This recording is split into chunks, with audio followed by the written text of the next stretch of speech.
Hello भैया, welcome back to my channel making needers. और बेटा मैं आपको लेके आई हूँ जनरल नॉलेज के क्वेश्चंस। ये क्वेश्चंस आपके बेस्ड होंगे ऑन योर यूपी नेट, जो आपका है यूपी नेट या सी नेट, जो बोलना चाहते हो आप बोल सकते हो। यूपीपीएससी नर्सिंग और एम्स नर्सिंग के लिए भी बेस्ड हैं। तो आप क्वेश्चन भी ज़्यादा हार्ड क्वेश्चन नहीं है, इजी क्वेश्चन हैं, आप आराम से कर लोगे, मुझे पता है। तो इसमें अराउंड 20 क्वेश्चन होंगे आपके, जल्दी से कर लेते हैं। चलो, फर्स्ट क्वेश्चन आपका था country where death rate is the lowest in the world is. तो जहाँ पर डेथ रेट कम है जिस कंट्री में, उस कंट्री का नाम बताना है आपको। तो वो नाम है आपका क्वेटा, ठीक है। 4 ऑप्शन आपका सही हो जाएगा। नेक्स्ट क्वेश्चन है आपका, नेक्स्ट क्वेश्चन देखिए, which country is known as a cockpit of Europe. कौन सी कंट्री किस नाम से जानी जाती है, कॉकपिट ऑफ यूरोप के नाम से जानी जाती है। तो वो है बेटा आपकी बेल्जियम, ठीक है। नेक्स्ट क्वेश्चन देखिए, नेक्स्ट क्वेश्चन आपका थर्ड बोल रहा है parliament of Bangladesh is known as. तो पार्लियामेंट ऑफ बांग्लादेश किस नाम से जाना जाता है, वो जाना जाता है आपका ये जतिया और संसद। तो ये आपका नाम से जाना जाता है। और ये किसके सेपरेशन से हुआ था, पाकिस्तान और बांग्लादेश के सेपरेशन से ये पड़ा था पार्लियामेंट। फिर देखिए नेक्स्ट क्वेश्चन आपका primary sector refers to. Primary sector किसके लिए रिफर्स होता है, वो होता है आपका एग्रीकल्चर से, जैसे फिशरीज हो गया आपका। तो ये सारी चीज़ें एग्रीकल्चर से रिफर करता है प्राइमरी सेक्टर। आपने पता होगा आपका। Which of the following countries has two party system. तो टू पार्टी सिस्टम हमारा किस में है, इंग्लैंड में। अगर यहाँ पे ऑप्शन एक होता, कौन सा बता दूँ मैं आपको, अगर यूके एंड यूएसए ये होता तब भी आप यूके एंड यूएसए लगाते, ठीक है।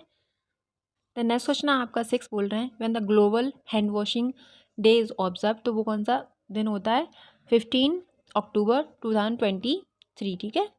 अगर आप करोगे तो अक्टूबर में 23 में, अक्टूबर 15 अक्टूबर को ये हैंड वॉशिंग डे ऑब्जर्व किया जाएगा, ठीक है। नेक्स्ट क्वेश्चन है आपका 7 बोल रहे हैं Golan Heights has become a controversial issue between which of the following pair of Nations. तो वो है आपका इजराइल और सीरिया, ठीक है। नेक्स्ट क्वेश्चन देखिए, नेक्स्ट क्वेश्चन है आपका 8 बोल रहा है language of Lakshadweep a union territory of India is. तो ये आपका, so the answer is Malayalam, ठीक है। नेक्स्ट क्वेश्चन देखिए, नेक्स्ट क्वेश्चन 9 है, बोल रहे हैं which is not official language of UNO. तो यूएनओ की बेटा 6 लैंग्वेजेस होती हैं, यूएनओ में 6 लैंग्वेजेस हैं, ठीक है। 6 लैंग्वेज कौन सी है मैं आपको बता दे रही हूँ। नेम उनका नेम है आपका Arabic, Chinese, English, French, Russian and Spanish. ये आपकी क्या है, आपकी 6 लैंग्वेजेस हैं। इनमें से कौन सी नहीं है, एक हिंदी नहीं है, एक जापानीज़ नहीं है। तो आपका कौन सा होगा, हिंदी नहीं होगा, जापानीज़ नहीं होगा इसमें, ठीक है। बाकी आपकी यूएनओ की लैंग्वेज है। यूएनओ की फुल फॉर्म बता दूँ मैं आपको, यूनाइटेड नेशन ऑर्गेनाइजेशन, ठीक है। नेक्स्ट क्वेश्चन देखिए, नेक्स्ट क्वेश्चन आपका 10 बोल रहा था first month of Saka year is. Saka year का फर्स्ट मंथ कौन सा होता है, तो इसको हम साका एरा भी बोल देते हैं, ठीक है। साका एरा ऐसे भी अगर आपसे क्वेश्चन पूछ ले तो कौन सा मंथ होगा, वो होगा आपका चैत्रा। अपने जो आपने देखा होगा हिंदी में जो मंथ होते हैं, वैशाख, चैत्र, जेठ, पूस, तो ये सारे क्या है अपने हिंदी के मंथ है। तो ये ना आपका क्वेश्चन 2022 से भी रिलेटेड है।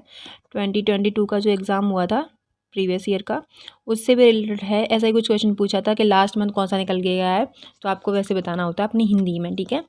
तो उससे रिलेटेड भी 2022 में भी इससे क्वेश्चन पूछा गया था। नेक्स्ट क्वेश्चन देखिए, 11 बोल रहा था number of principal organ of UNO is. तो number of principal organ of UNO के कितने हैं, 6 हैं, ठीक है।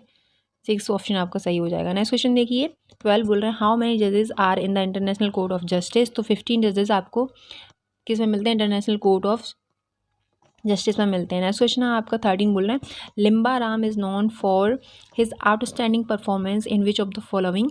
तो इनमें से जो लिम्बा राम है किसके लिए जाने जाते हैं, वो जाने जानते हैं आपकी आरकेरी। फिर देखिए नेक्स्ट क्वेश्चन है 14 बोल रहे हैं विच of the following is not correctly matched. इनमें से कौन सा करेक्टली मैच्ड नहीं है, तो वो है आपका टेनिस बुली, टेनिस बली, जो भी आप पढ़ना चाहते हो वो पढ़ सकते हो। नेक्स्ट क्वेश्चन है आपका Wilson Jones is related to. Wilson Jones किस गेम से रिलेटेड हैं, तो वो हैं आपके थर्ड ऑप्शन बिलियर्ड्स, ठीक है। नेक्स्ट क्वेश्चन है आपका 16 बोल रहे हैं Chameli Devi award is given to an outstanding women who is अ।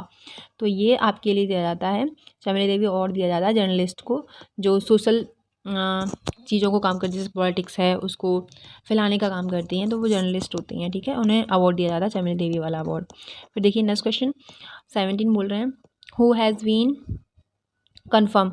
और जो न्यू ईयर का जो 11 का क्वेश्चन था, तो जो आपका यूएनओ का हेडक्वार्टर है वो कहाँ पे है, इन न्यूयॉर्क में आपका है, ठीक है।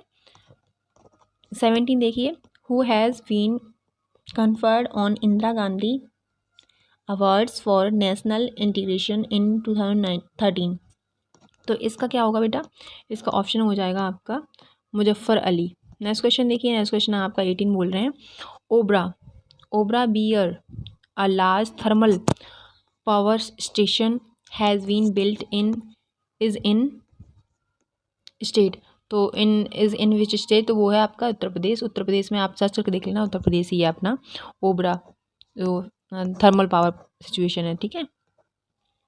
फिर आपसे पूछ रहे हैं क्वेश्चन 19 पूछ रहे हैं, what is meant by brain drain. Brain drain का मतलब क्या होता है, तो ब्रेन ड्रेन का मतलब होता है बेटा the movement of highly qualified और skilled people to better placement of jobs या फिर एम्प्लॉयमेंट, ठीक है। तो ये आपका फोर्थ इसका अच्छा हो जाएगा, ठीक है। मूवमेंट का मतलब क्या होता है आपको बताइए, मूवमेंट का मतलब होता है कि आप माइग्रेट कर रहे हो वहाँ से, ठीक है। तो ब्रेन ड्रेन का मतलब होता है कि क्वालिफाइड का मतलब होता है, हाईली क्वालिफाइड का मतलब होता है अच्छे से पढ़ी लिखी, बहुत अच्छा पढ़ी लिखी, और स्किल्ड पीपल का मतलब होता है कुछ क्रिएटिव माइंड हो उनके, ठीक है।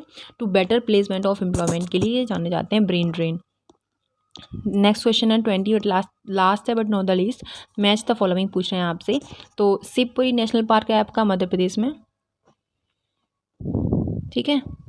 फिर आप सबसे पहले आपको जो आ रहा है वो लगाया करो। तो आपका घना बर्ड वो है सेंचुरी, वो कहाँ पे, राजस्थान पे, आपने सुना होगा, जैसे क्लियो नेशनल पार्क भी बोलते हैं, ठीक है, जो राजस्थान में भरतपुर में जैसे बोलते हैं, भरतपुर आपने सुना होगा। भरतपुर जो साइबेरिया की जो बर्ड्स होती हैं वो यहाँ पे माइग्रेट करके आती हैं, फिर बाद में चली जाती हैं अपने, जैसे ही मौसम सही होता है तो चली जाती हैं, तो भरतपुर बोलते हैं, आपने सुना होगा भरतपुर, ठीक है। फिर उसके बाद में गिर नेशनल पार्क कहाँ पे है आपका, बताइए गिर नेशनल पार्क कहाँ पे है आपका, ये गुजरात में है। एंड देन आपका काजीरंगा हो गया एक, वो आसाम में हो गया, ठीक है।